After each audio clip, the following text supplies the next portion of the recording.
Greetings and welcome to today's program, a financial wellness workshop for women. My name is Kristen Kolish. We've got a great attendee group today. Some of you I know, some of you I don't know. So I'm just going to introduce myself. By way of background, I am a retirement plan advisor that works with both employers and employees. And I have the opportunity over time to speak to groups like this on all sorts of topics. And I have to tell you, I am so excited because this is one of my favorites for a whole host of reasons. I feel like the theme of financial wellness is the right topic at the right time. From an employer's perspective, there's been, for good reason, a sharp focus on mental health. And from my perspective, the next progression is to make sure that we're healthy financially because the two are certainly interconnected. The second reason is because I find that speaking to women about financial needs and their financial situations is so impactful. Let me just say, I'm going to make some generalities during the prepared remarks. But at the end of the day, we're all individuals with our unique financial challenges and opportunities. So please bear with me if I make a statement that doesn't apply to you personally. But in my experience, when I give these talks, I get a lot of, certainly when we're in person, I get a lot of nodding of the heads, right? Because we tend to focus a lot of time, certainly for my HR folks on the call, taking care of your employees, right? And maybe in our personal lives, and that's our 9 to 5 gig, and probably earlier than 9 and later than 5. But when you leave work, maybe you are playing the role of caregiver to your family, your friends. And at the end of the day, we may not feel like we either have the time and or the knowledge, the confidence in our knowledge to set some time aside to make sure that we're on sound financial footing. So I am going to give you permission to think about yourself and only yourself for the next 60 minutes. I think there will be benefits because as I'm speaking, I'm sure you're going to think of someone that says, you know what, they would benefit from this conversation too. Okay, some logistics for those interested in PDC credit. I will be sending an email with that code for those who attend at least 50 minutes of this program. I'm also happy to share with attendees a copy of the slides.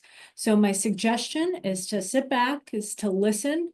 I want to warn you that I'm going to cast a very wide net on the topics that I'm going to cover today.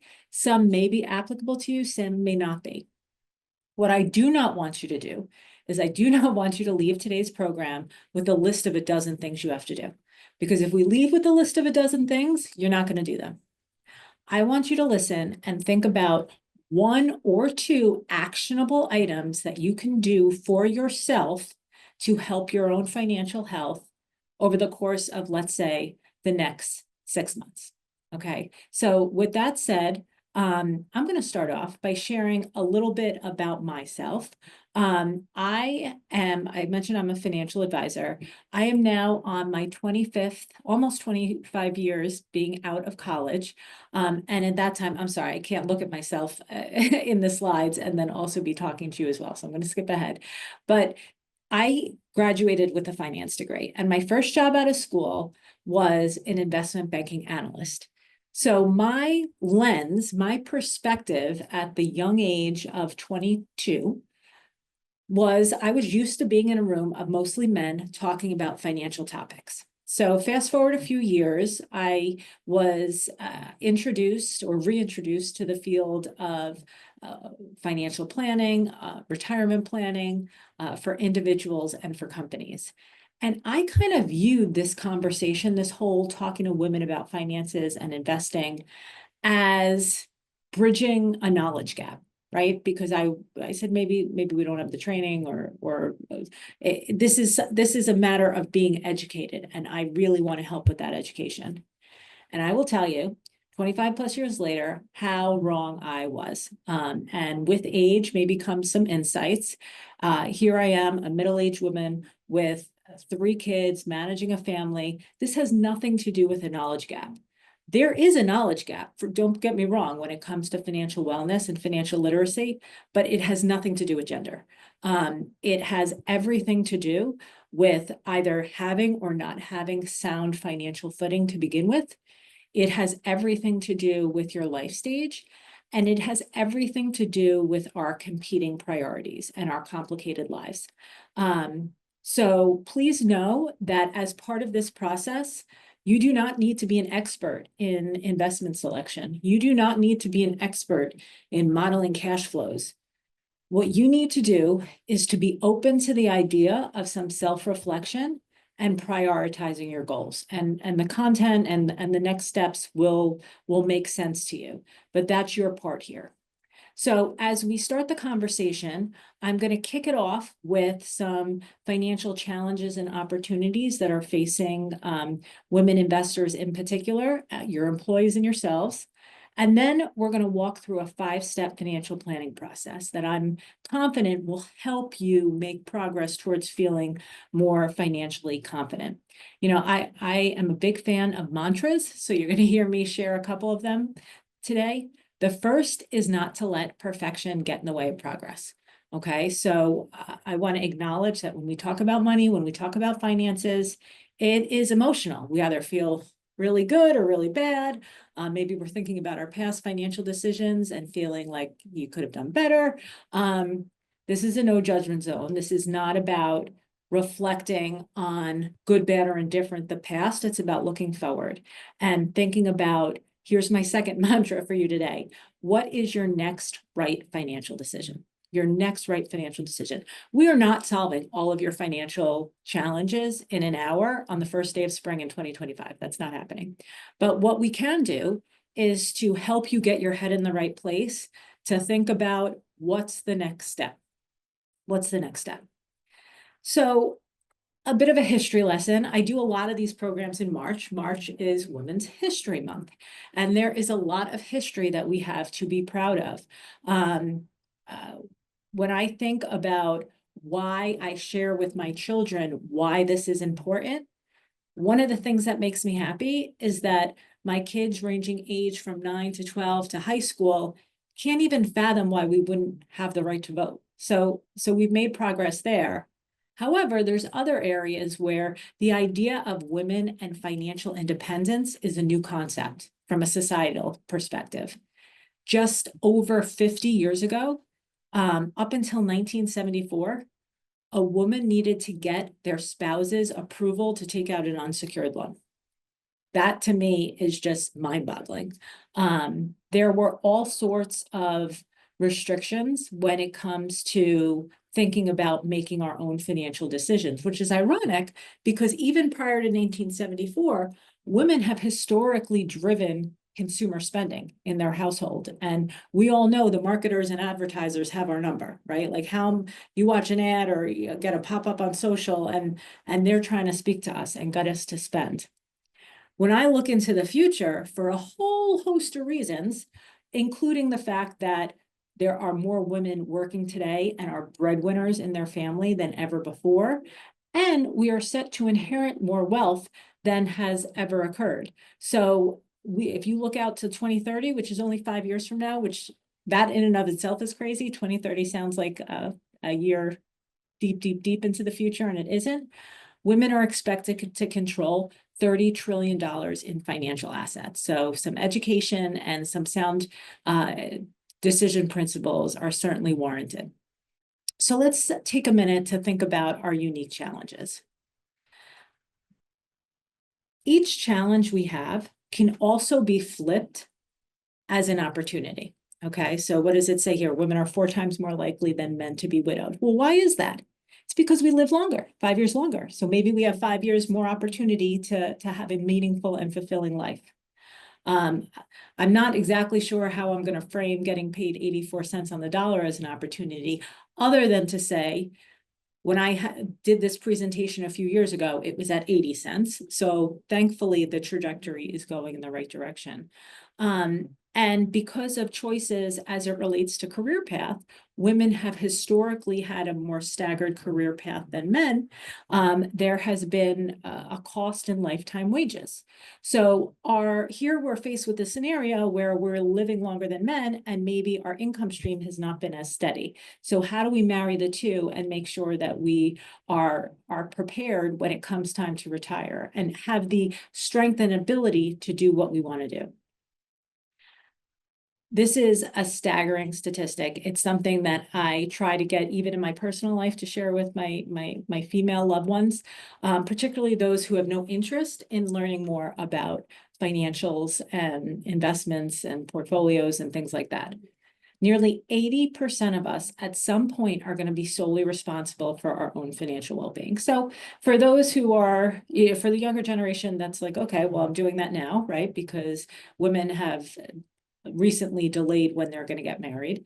If they even get married, they choose not to, stay single. But also, this is happening because of divorce, and it's happening because of being widowed.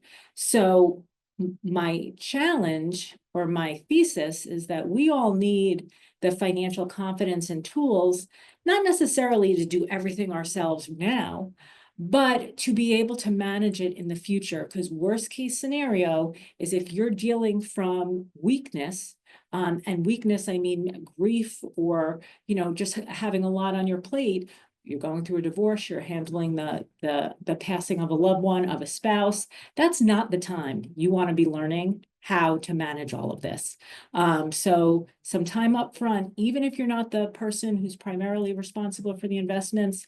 I know as it relates to my family, believe it or not, we're kind of role reversal. And I guess not surprising because I'm a financial advisor. I handle more of the investments. My husband handles more of the paying the bills and the day-to-day stuff like that. Whatever works for you is fine, but there are some core tenets that you should know about your financial situation, and I'm going to share that.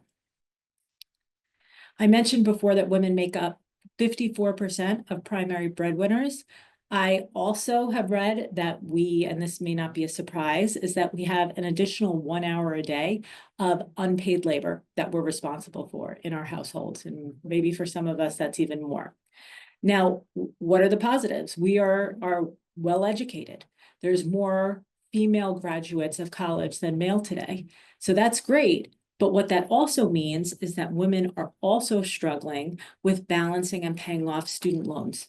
So how do you bridge that gap to pay off your student loan debt, to start a career, and then perhaps at some point, either shortly or further off thereafter, starting a family? And what does that mean to your income stream? But we are more involved in spending and investing decisions. So think about this from the perspective of your own self, but then also thinking about it from the perspective of your female employees, and thinking about, what are the challenges that they have going on in their lives for the hours that they are not at work. And it's a lot to manage.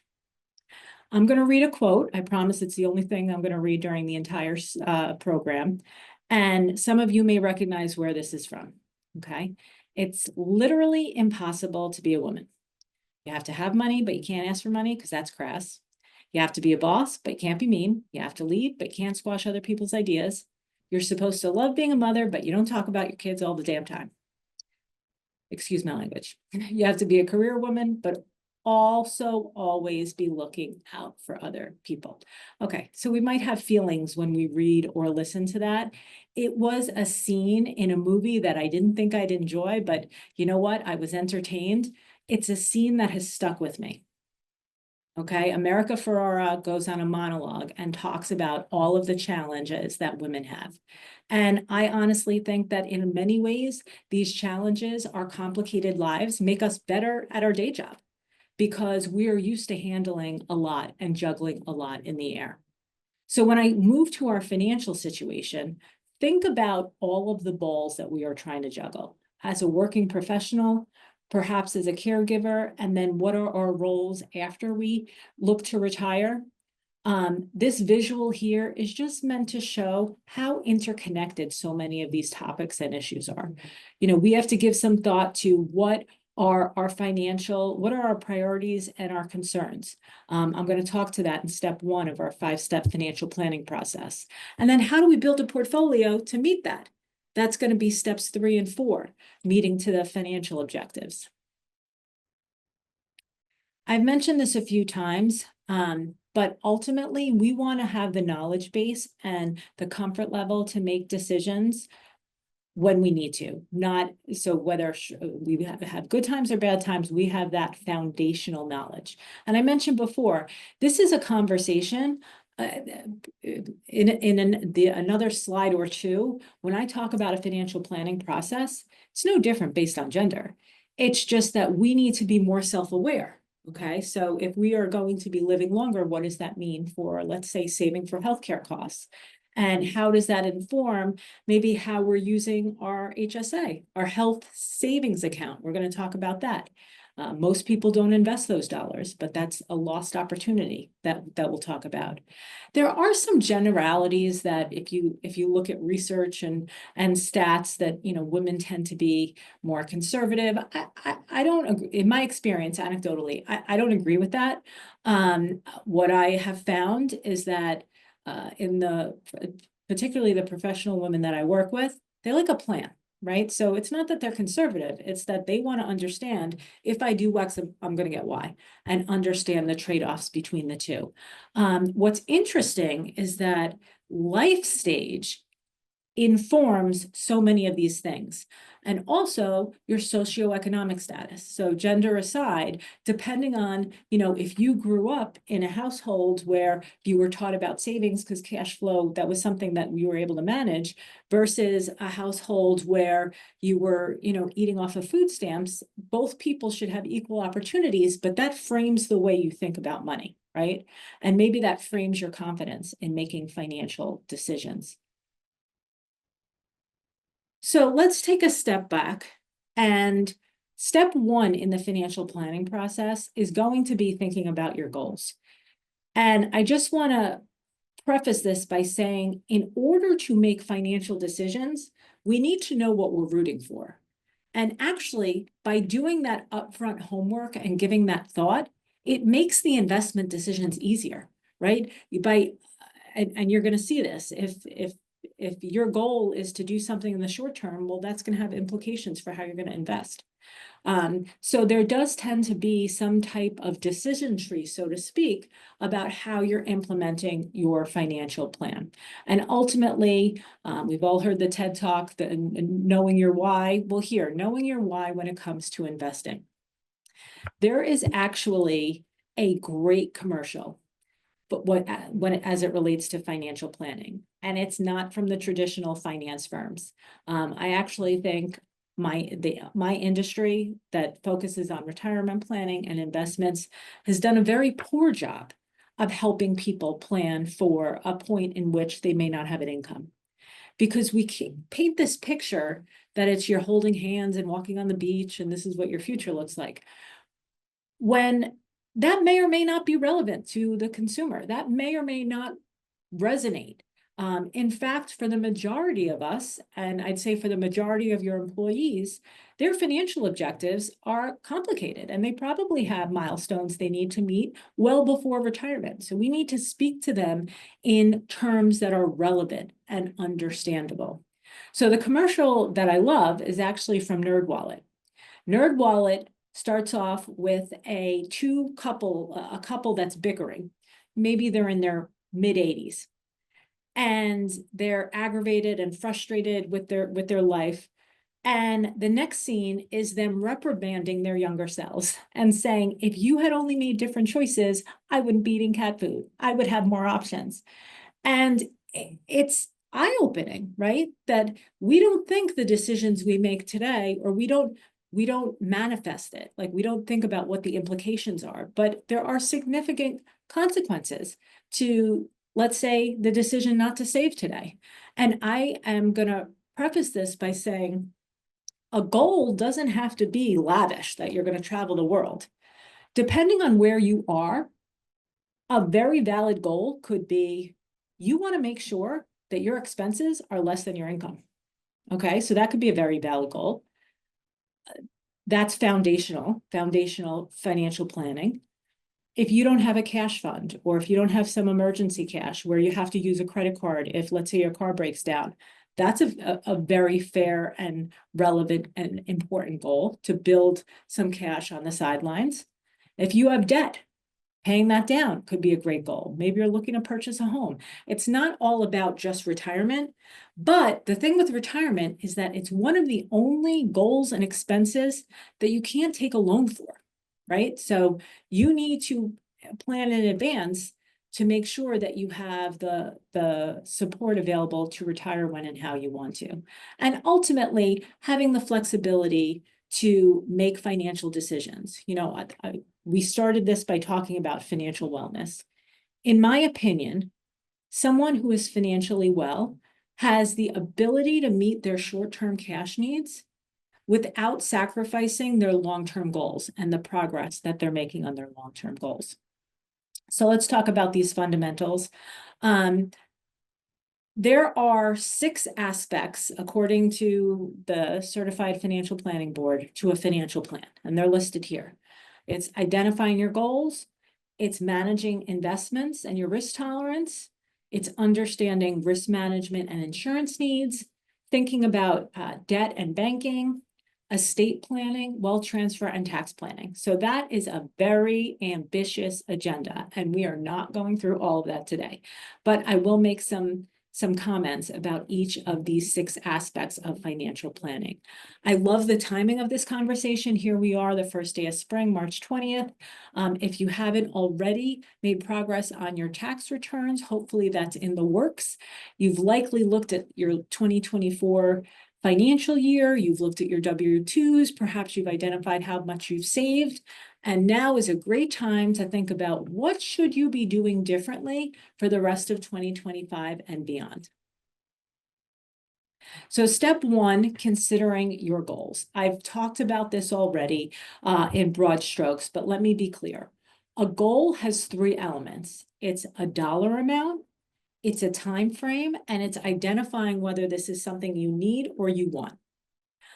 What a goal is not is saying, I want to retire early. That's not a goal. That's a hope, that's a wish, that's not a goal.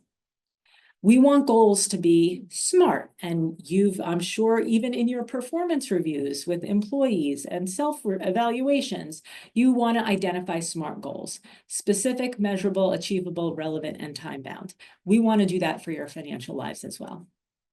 I also want to introduce a concept here, because especially for those who might be further from retirement, articulating a financial goal might be challenging, other than just paying my bills and saving for the future. Think about scenarios, and I visualize them. What are your anti-goals? Say, what, Kristen, what's an anti-goal? An anti-goal are the things you don't want to have happen, okay? So personally, an anti-goal is I don't want to ever have to be dependent on my children for care as I get older. So what does that mean? That means I need to save. It means maybe I should think about, you know, long-term care insurance. It means, or self-fund that, but that's something that I don't want to be a burden to my children as I get older. I also don't want to have to take out an extreme amount of debt to put them through school. So that informs some of my decisions today. So think for yourself, for your family, this either could be a great opportunity for discussion or an overwhelming one if you and your family may not be on the same page, you and your spouse. But thinking about like what would be great, like what would make us feel really good about our financial lives and our working careers, like what is motivating us, what is the drive? Do I want to have the flexibility to be volunteering, to spend more times with my grandkids?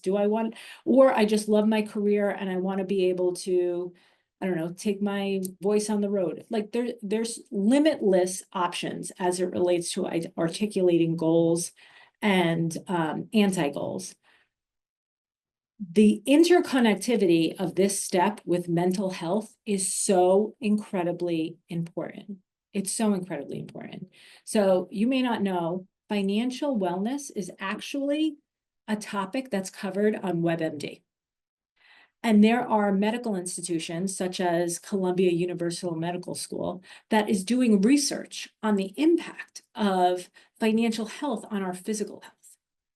So the physical, the mental, the financial, they're all interrelated. And that's why this support is important for you to take care of yourself personally. You get on an airplane and what does the flight attendant tell us is to remember to put your mask on before helping others. This is a great reminder of that. When you think about financial wellness programs for your employees, it's not realistic. And even today, we're not solving all your financial problems today. But if you walk away with a little bit more knowledge so that you feel like you have a plan, something that you like, okay, if I do this and this, I'm going in the right direction, that's a win. Because ultimately, when the interconnectivity between mental and financial wellness really blow up, is when people feel hopeless. When you feel like I don't know what to do. And that's of course these types of educational programs, that's what we're looking to combat. So think about where you are personally in your life stage. And as I thought about this, preparing for this conversation, I am right smack in the middle of middle age. Actually, I'd be lucky if I'm actually middle age right now. And that comes with its own opportunities and challenges. But let's start on the left. For those who are earlier in your career, you are going to have different financial challenges, right? Maybe you're focused on finding a job, paying off college debt. Maybe you're looking to buy a home. You just have a lot of questions. Like the future is not crystallizing itself yet. There's just, you can't see what that looks like. And that either can be empowering or intimidating. For those in midlife, you're in the midst of your career, hopefully making progress. You may be married and have a family. You could very well be in a position where you're taking care of both children and elderly parents, and that has its own challenges, both from a time and a finances and a mental health perspective. And you could be thinking, okay, where's retirement? I'm just, what keeps you up at night? Everything. There's just so much. Like, I don't even know what to worry about first because there's so many things on my plate. And then as you get into the later life stage, you're really like super focused in on, my savings that I've had to date, all of my retirement income, my other decisions. Have they led me to a point where I am confident that I have enough money to retire and live comfortably? And maybe there's a goal of leaving an inheritance. Do I have the wherewithal to do that? So that's a lot. So when we talk about, helping people with their finances, it's not about being educated or having the knowledge or not having the knowledge. The reality is that financial needs evolve over time. So you might know everything you need to know in your early 20s to manage your finances. But then now you're talking about having a family, and now maybe there's life insurance considerations, naming a guardian, deciding what to do with maybe a 529 plan. Just like the markets evolve, our financial positions and situations evolve. And that's why we need to support ourselves. We need to support our employees throughout their working years. So let's just get rid of the idea that if I need help financially, like that I should be judging myself. Everybody needs help financially. And I will tell you this, we're going to get to it when we get to the budgeting section. This is not an income challenge issue. There are plenty of people I see who make a lot of money who still have a lot of financial challenges, either because they're spending above their means, they're living above their means, or it's not a cash flow issue, they've got other issues.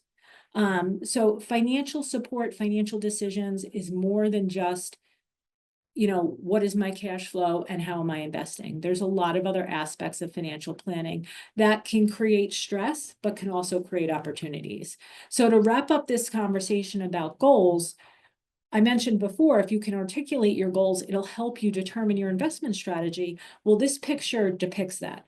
Because if you're able to identify your cash needs, remember that time horizon aspect of your goal setting stage. If it's in the next 6 to 24 months, you're not going to take risks with that money. That's a short-term goal that should be met with safe investments. If you are 20 plus 30 years from retirement, well, you have the time to withstand market volatility. So maybe you can tilt that portfolio more towards growth. Okay, so here we're starting to like knock off decisions as it relates to how to invest. And then if you've got goals that are in the middle, perhaps it's more of a balanced approach.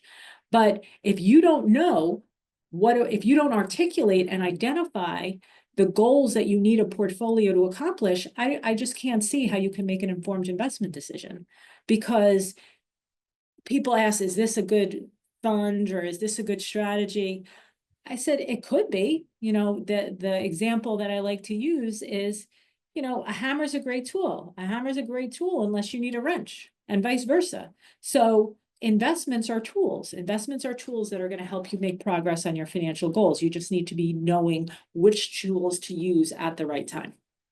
And to do that, we need to understand our current financial position. So know your numbers is step 2. Whether you realize it or not, you have a personal net worth and you have a cash flow statement. So you think about the organizations you work for, and the finance department is responsible for creating financial statements and looking at P&Ls, profit and loss statements. Well, personally, we can identify assets we might own. That could include money in a checking or savings account, include a 401k, it could include equity in your home.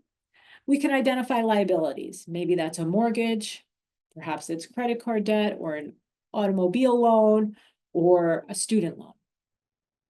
The difference between the two is your net worth. And over time, you want to see that net worth grow.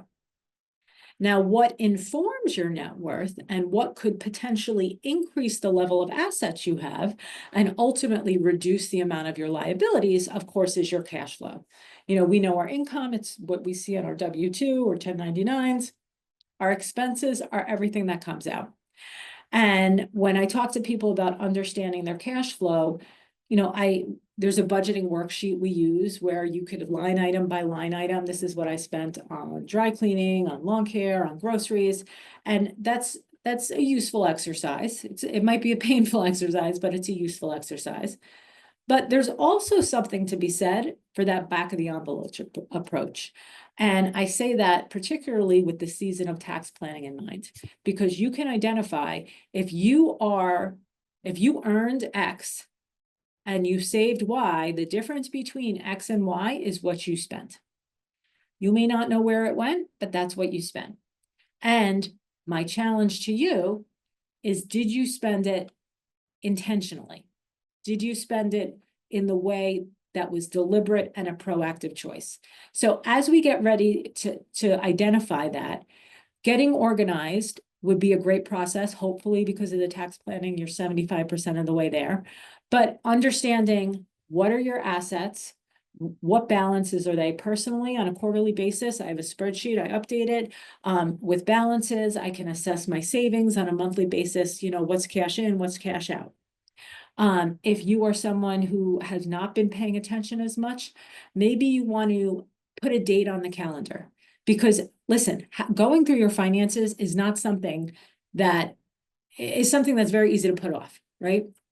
We have so many other things pulling at our time, right? It's so easy.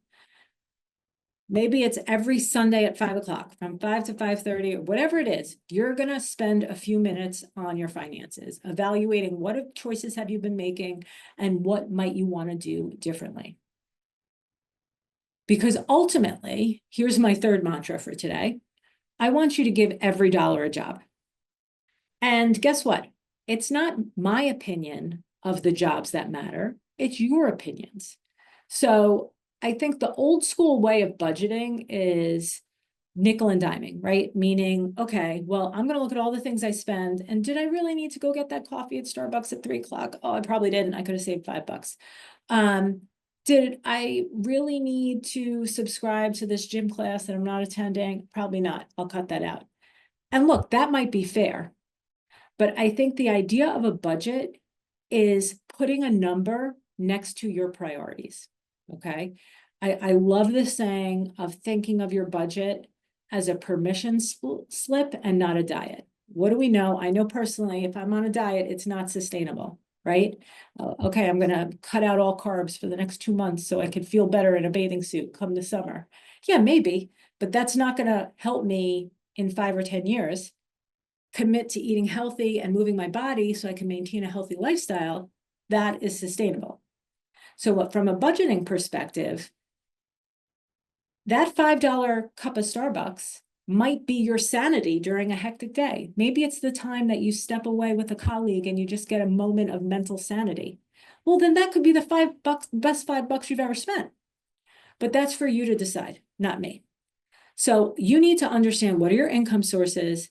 What are your expenditures for essentials? For lifestyle, this is the difference between needs and wants. Where's your money going for a cash reserve? Where's your money going for saving? Maybe you end up gifting, wherever it is, wherever your money's going, you just want to know where it's going and make sure that's a deliberate choice. Because ultimately, what are we looking for? We are looking for 50% needs, 30% wants, and 20% savings. That's what this should say here. And the savings could come in the form of an emergency fund. Savings could come in the form of reduced debt. So actually, and I had this conversation with an employee of a client just 2 weeks ago, where he was super proud of his contributions to his 401k. And as the conversation continued, we learned that he's got $15,000 in credit card debt. I'm like, well, I'm so proud of you for doing this, but you know what? Above the match, cut your 401k contribution, and we got to tackle this credit card debt issue because you're paying 20% interest rate. So that may seem like a difficult decision, but I think we end up looking at our finances in silos, and the challenge is to look at it holistically. I mentioned before that women make 80% of consumption decisions in our household. No joke, I just thought this was interesting. If we are buying something that is pink, it is more expensive than if it's not pink. Like, well, children's helmets. If you're buying a helmet that's pink, it's more expensive than boys' helmets. Like, so the advertisers, the marketers, they've got our number. Now, I don't know, you may hate pink, but this is just an observation, and it's something to be aware of when it comes to where we're spending our money and making sure that it is on the right things at the right price. I'm not going to spend too much time here because you'll have the slides and you can refer back to it, but I often get asked, how am I doing? And that's a tough question to answer because there's so many nuances here. But here's some just like rules of thumb, like where should you be at certain points in your life from a cash flow perspective.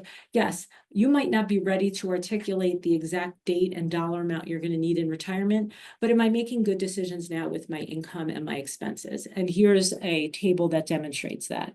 For instance, not maintaining more than 50% of your income for living expenses, for needs, saving, 10, 15, 20%, that emergency fund, 3 to 6 months. So this could be a good reference for you. So now on to step 3, and the next few steps will go along a little more quickly, is the savings decision. And from my perspective, there is this hierarchy that I mentioned before.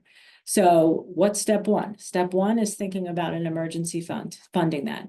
Step 2, match, making sure you're taking advantage of any employer match when it comes to a 401k, a 403b, a health savings account. Next, let's look to pay down expensive debt.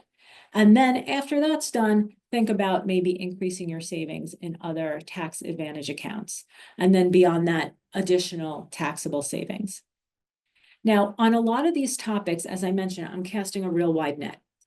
I could go a lot deeper if I had more time. And one area I want to point out as perhaps a missed opportunity for you and your employees is as it relates to the HSA. So some people think, I should have, if I could poll you, I'd poll and ask you what you think the S stands for in HSA. It's not a health spending account like an FSA, it's a health savings account. So the way to maximize the impact of an HSA is to actually invest the dollars that go into it and let it sit and compound over time and use it years into the future. Because this is the only type of investment that is triple tax exempt. Money goes in is not taxed, it grows, still not taxed, and if you use it for a qualifying medical expense, which we're all going to have at some point in the future, it's also tax exempt. So triple tax exempt, you can use Receipts, let's say you have the cash flow to cover a medical procedure today, you could save that receipt and submit it years from now and take out the money tax-free. So that's my little soapbox on HSAs, because I really feel like this is a misunderstood opportunity.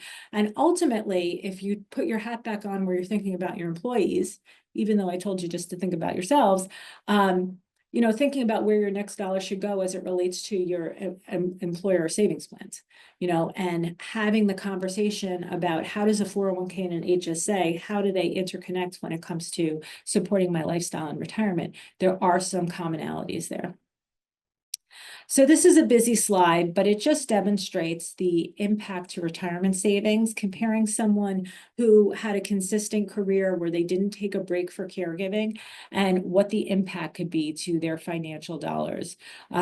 So no caregiving leave, we compare it to Sarah, who took a 7-year break. And when they come time to retire, there's a significant difference in her retirement savings.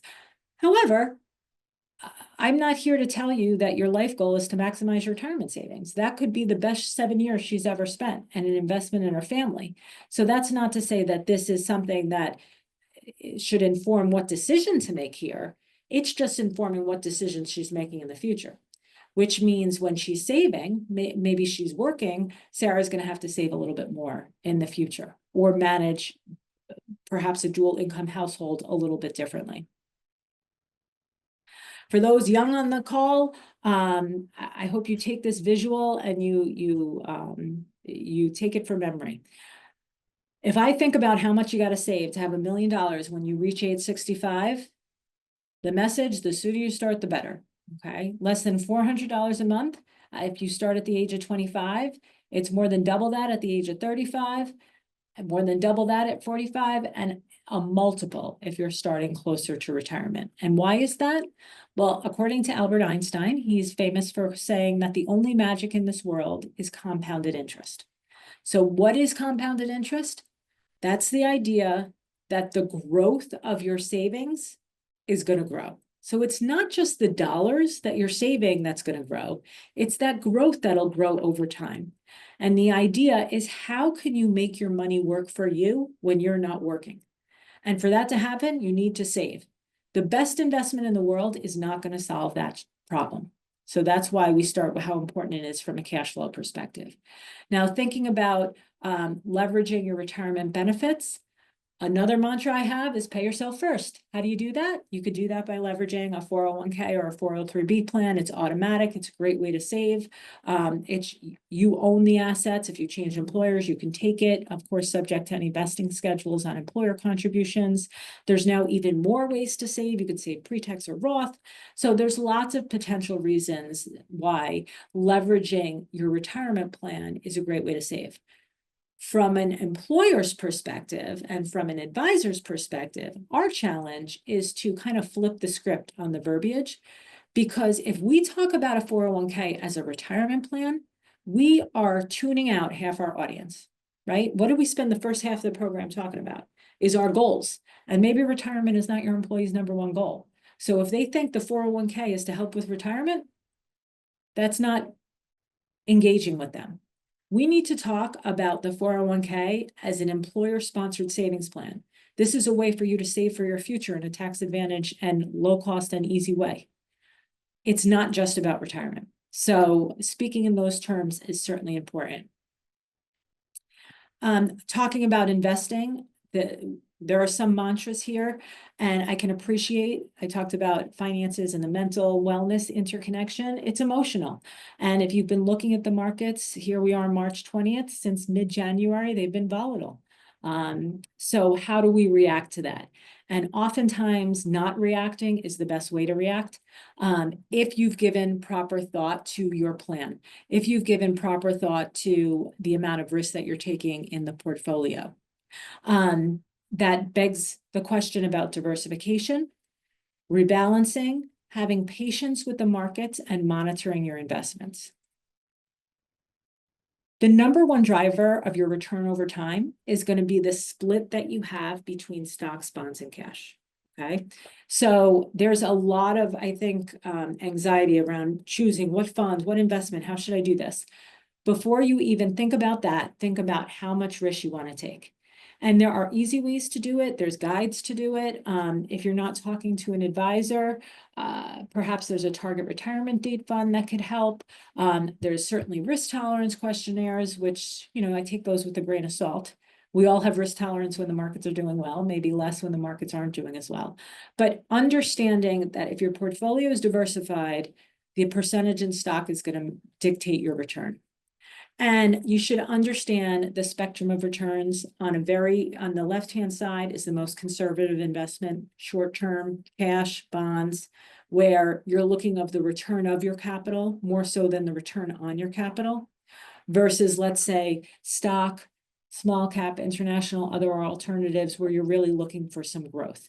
And I would suggest to you, back to that bucketing idea of the goals, the chart where we had short-term goals, medium-term, and longer-term, is that you can afford to have more risk-type assets for your goals that are further out on the time horizon, because you have the wherewithal to have some patience here. Now, from a market perspective, historically, stocks have paid about 10% a year. In actuality, our experience as investors is anything but, right? Because the markets are one of extremes. In 75 or 73% of the time since 1928, the markets have been positive, okay? So figure 1 in 4 years, you should expect a negative return. The challenge is that when it's negative, it's not negative 2, 3, maybe it is sometimes, but it could be down 20, 30%. And the reason why this is so important to acknowledge is that we want to prepare you for making smart decision if and when you invest long enough. And I would say through market cycles, you're going to see difficult stock market environments. So in order to benefit from the growth potential, you need to have the wherewithal to sit on your hands when things aren't going as well. So for instance, the last few weeks, the markets have been tough. Ask yourself, what has changed in your financial plan or your financial situation that might warrant a change? Has anything? If not, then just continue saving, because unlike, I talked before about how women tend to be the consumers. Well, being an investor is being a consumer of stocks and bonds. We don't think of it that way, but what we want to do is buy products and services when they're on sale. We want to do that in every industry, but investing, right? Because it doesn't feel good to buy something that went down. But over time, investors have been rewarded for that. I want to just make a quick note here. There's a lot of analysis and financial planning that's sophisticated that we can get into. But I'll give you a rule of thumb, is that going into retirement, you really don't want to be spending much more than 4 to 5% of your portfolio. So what does that mean? Well, that means if you've got $1 million in the bank, you really shouldn't be spending more than $40,000 to $50,000 a year if you're going to have longevity. And that's what this graph here shows. The green represents where a spending rate seems appropriate based on the split between stocks and bonds on the top. So let's wrap up with common mistakes that I see. And this has everything to do with emotions. And what does that mean? Emotions is, for one, not making sound financial decisions with your own cash, but then also reacting to the market. At the end of the day, I want you to focus on what you get to control. This is a life lesson, right? Like, let's not stress about, I have actually a little plaque in my kitchen that says, don't stress for longer than 5 minutes about something that's not going to matter in 5 years, right? So like, let's control what we get to control. And acknowledge what we don't. I don't get to control what the markets do. Maybe I have a little bit of control over longevity. Maybe I can make good health choices for myself, but really, who knows? I get to control my cash flow, my spending, how I'm investing. I also get to control my reaction to the market, okay? This is another life lesson. We can't control what other people can do, what other people do, but we can control our reaction to what people do. And that's the power of an investor who has the foresight to put a process in place and to have some patience during difficult times. The other thing I'll mention is that in addition to life stage, when I think about when you should be reviewing your financial plan, maybe once a year. Spend as much time on your financial plan as you do on your vacation. That's another mantra. If not more, maybe you want check-ins every quarter. You don't have to look at this stuff every day. You don't. But there are certain life milestones that have financial implications, and we want to get ahead of that.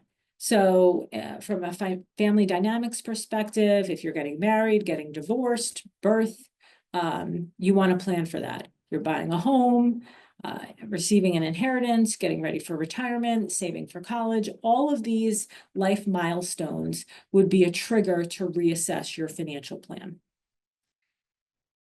Ultimately, being an investor, being a good investor and being sound financial footing, there's a high correlation between the two. But even if you're a great investor, if you haven't done the tough work of managing your cash flow, you're not going to get to where you need to go. So from an investing perspective, I just want to acknowledge that when it feels good to be investing, when our balances are going up and we're talking to friends and they're feeling good about their returns, that's when prices are high, and maybe we should start to get a little nervous. When prices are low, we're feeling discouraged, maybe we're scared that my portfolio is down 20%. Well, that's when prices are low, and maybe that's an opportunity to add.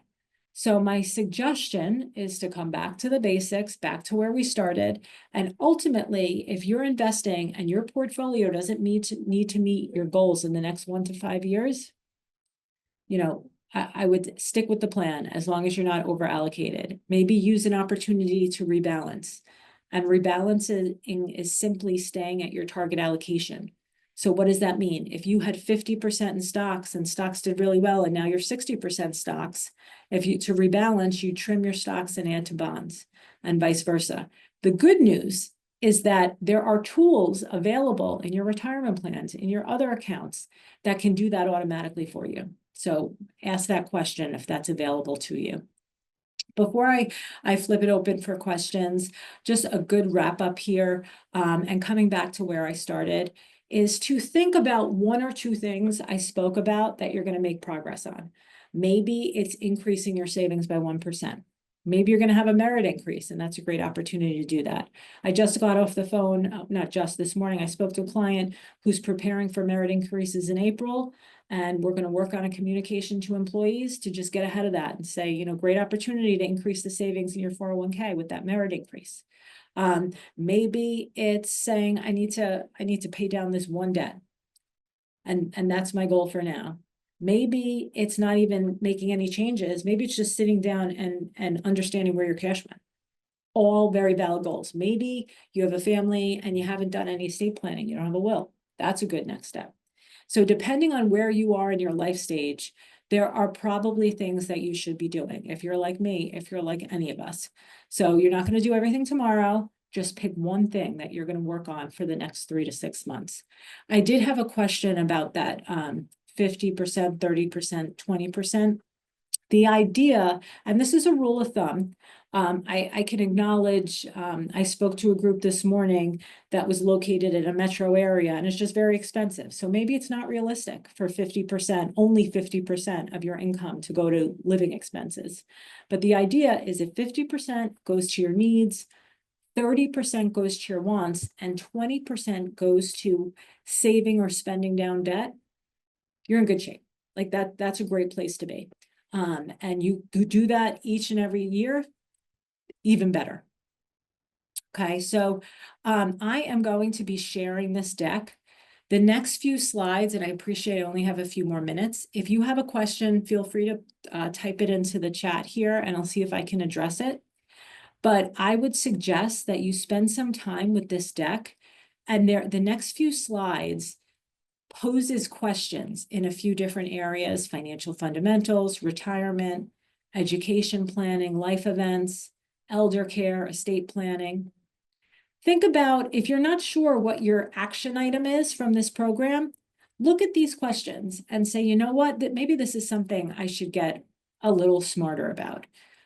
Maybe I don't feel as if my records are organized. I know where everything is, but my family doesn't. Or maybe it's vice versa. Maybe your spouse takes care of all the finances and you need an education on where everything is.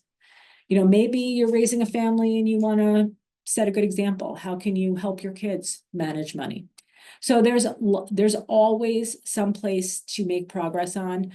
These questions are not intended to overwhelm you, though I can appreciate looking at all of them at one time can be. It's to give you food for thought and to say, how can I get smarter for myself, for my financial future, for my family? And let me take the steps I need to do exactly that. So what are you going to commit to in the next 6 months to improve the financial health of you and your employees? If you have questions, yes, the slides will be made available. You can expect to receive an email from me, hopefully by the end of the day today, with the SHRM PDC code and a copy of these slides. You can feel free to reach out to me if you have questions or connect on LinkedIn. I am going to have a recording available if you'd like to share with your loved ones. If you think that this was a worthwhile conversation, feel free to forward to the women in your life that you care about. That'll take about a week or so to get through my compliance team, but I'm happy to do that. So with that, any other questions? Let's see if you type it in the Q&A. Okay. Oh, I do see a question about, about the 401k. So there are some changes or requirements from a plan sponsor perspective if you're involved in your 401k as it relates to enhanced catch-ups and Roth. So that's there's a lot that's coming. There are things that should have happened now, but it's optional. So for instance, for employees between the ages of 60 and 63, there's an enhanced catch-up for a 401k plan. So that's an option that you can add. You should be aware that this time next year, actually January of next year, there's going to be a requirement that catch-up contributions made for employees that have more income than 145,000 in the prior year, the catch-up will have to be made by a Roth. So just keep that in mind. That's going to require some payroll integration. So if you haven't started that process, ask your vendors where they are with it. I think that it's going to be, the Congress signs something into law and they think like magically it happens, but there's a lot of interconnected work that needs to be done from sponsors and record keepers and payroll providers. So that's just an FYI. And ultimately, the enhanced catch-up is a good thing for your employees. So make sure you're on top of that. So here we are, we're at the top of the hour. Thank you for investing in yourself, giving yourself a gift of time to get smarter financially. I really, truly hope this was helpful to you, and please reach out with any questions. Enjoy the week. Take care.